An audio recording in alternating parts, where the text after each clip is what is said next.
God is dead. God remains dead, and we have killed him. Nietzsche did not write these words to shock the pious or scandalize the public.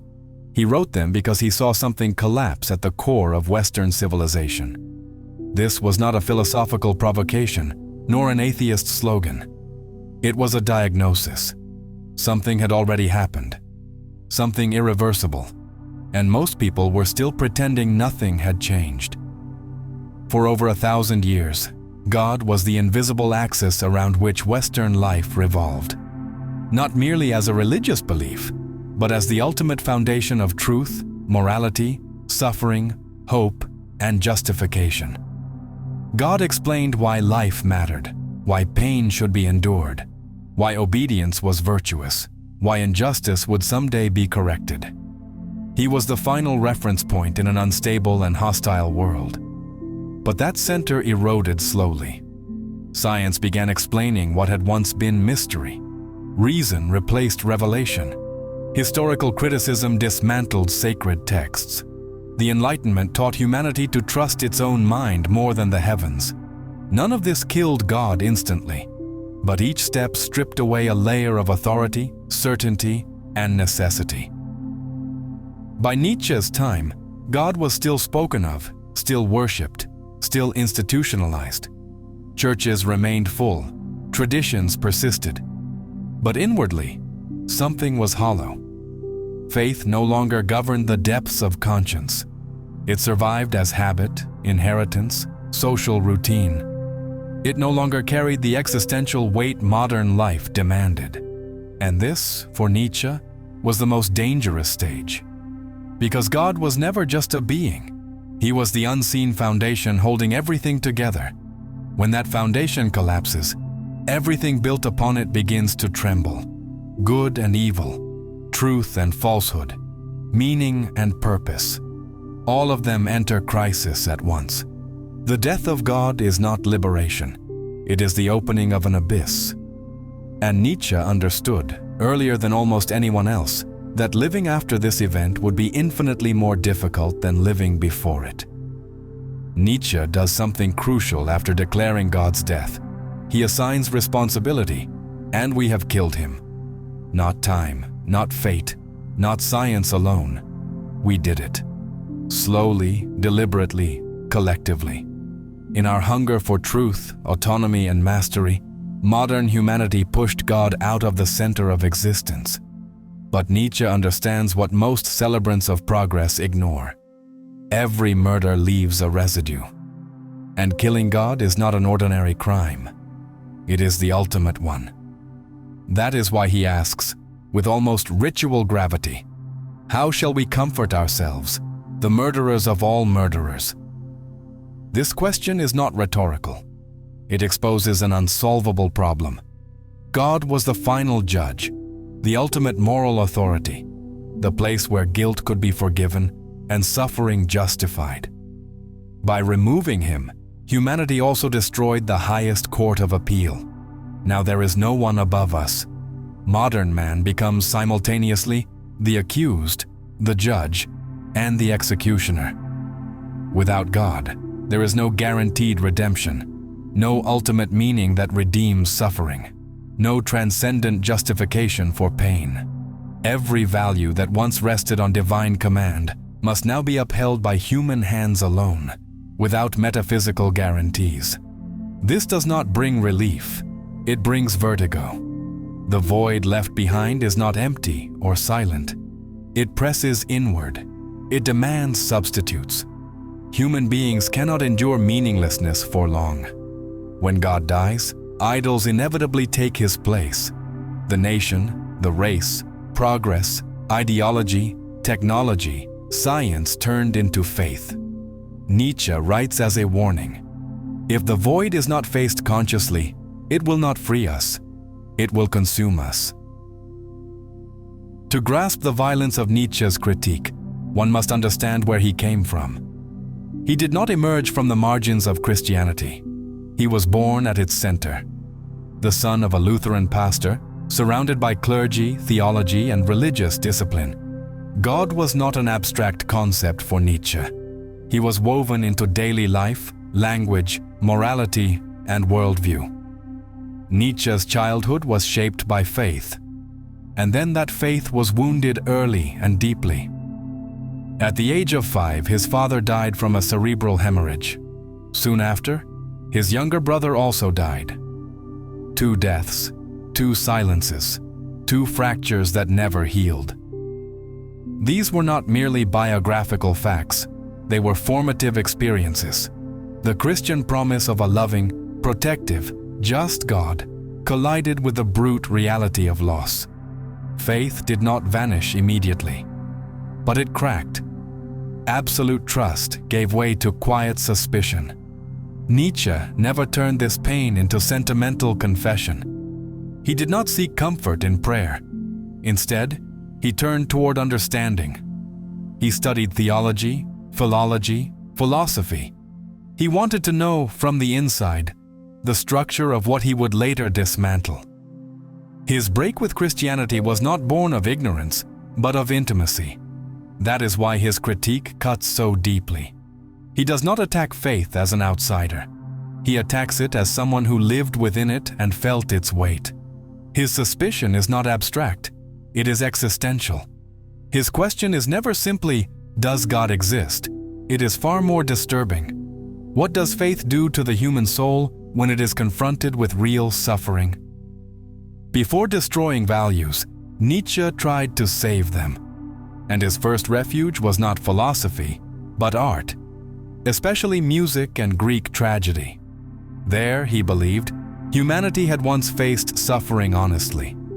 For Nietzsche, life is not essentially good, rational, or just. It is chaotic, contradictory, and often cruel. The greatness of Greek tragedy lies in its refusal to deny this.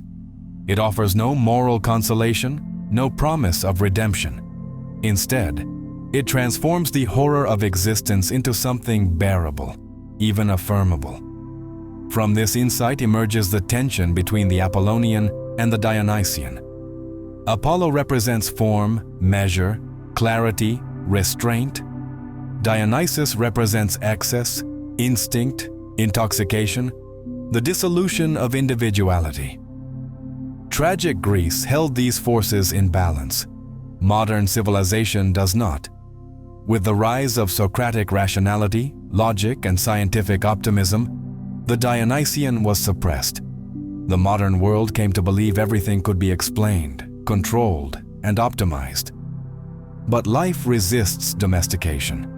The result is a culture that represses its deepest impulses and slowly sickens. For a time, Nietzsche believed art could restore this lost equilibrium. Music, in particular, seemed to speak directly to the body, to instinct, to what exists before language and reason. Art was not escapism. It was a way of saying yes to life in spite of its brutality. But even this refuge would not last. Eventually, art proves too fragile to sustain the weight of existence. Nietzsche breaks with Wagner, disillusioned by what he sees as nostalgia, illusion, and spiritual decadence. He distances himself from Schopenhauer, whose philosophy of negation now appears to him as a refined form of surrender.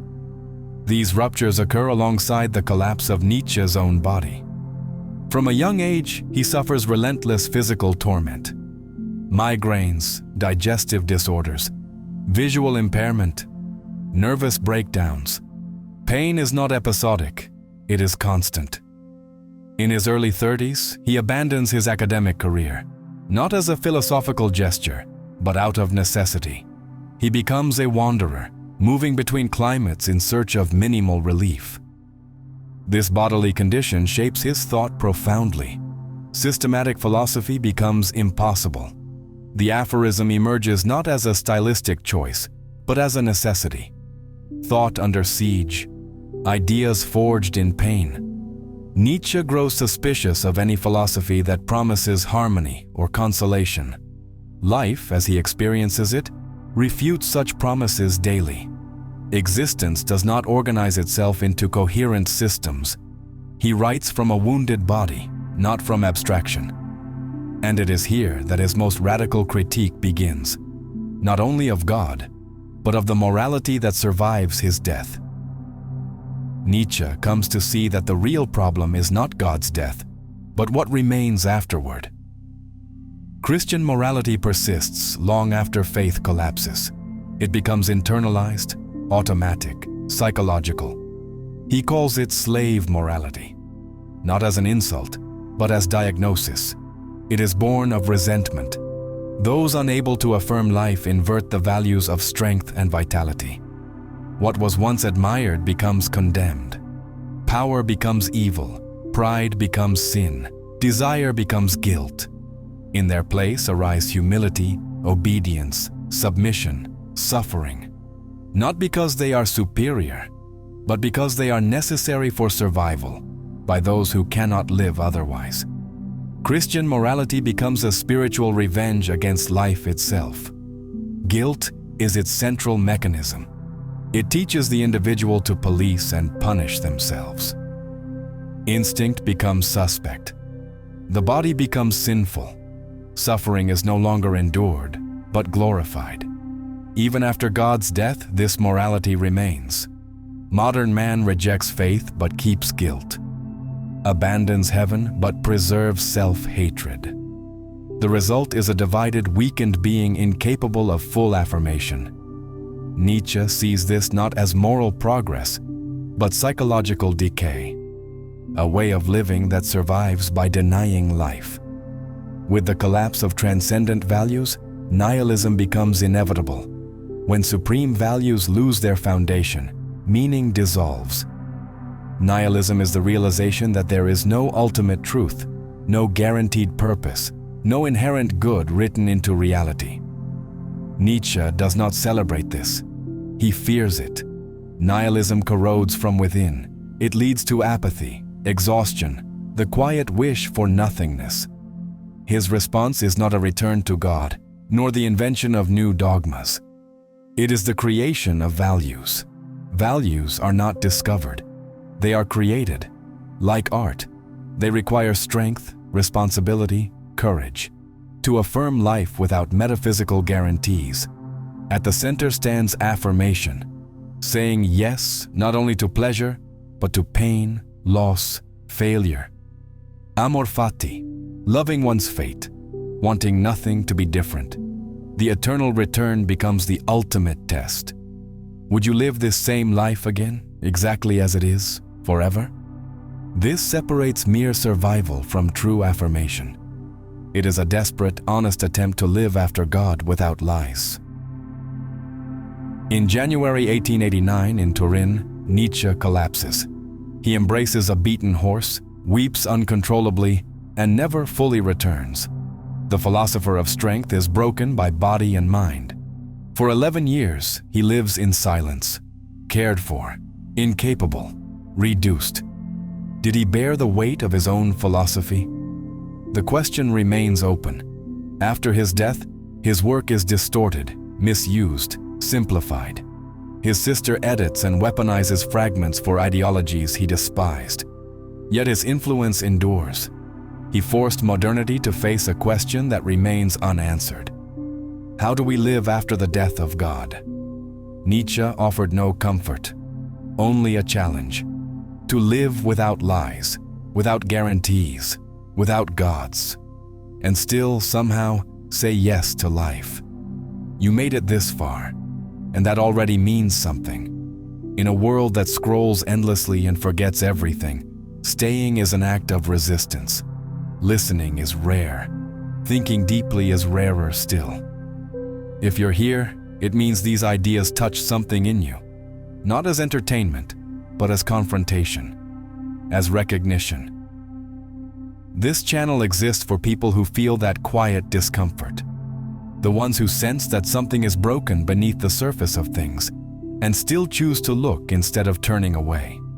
Every video is written for that small, honest fracture inside the soul, the place where certainty dies and real questions begin. If you want to go deeper, becoming a member of the channel is a way of saying, "This matters." Members help keep this space independent, uncompromising, and free from dilution. In return, You gain access to content that goes further, slower, and darker. Reflections that aren't made for everyone, only for those willing to stay present when things get uncomfortable. Using super thanks is another powerful gesture. It's not just support, it's participation. It's a quiet acknowledgement that this work gave you something worth returning, something worth sustaining. That said, hear this clearly and honestly. If all you can do is watch, listen, reflect, and maybe share the video, that already helps more than you know. Your presence is not taken for granted. Attention, in this age, is already a gift. But if you feel that subtle pull, that sense of belonging, of wanting this work to continue existing, then supporting the channel is how you turn that feeling into action.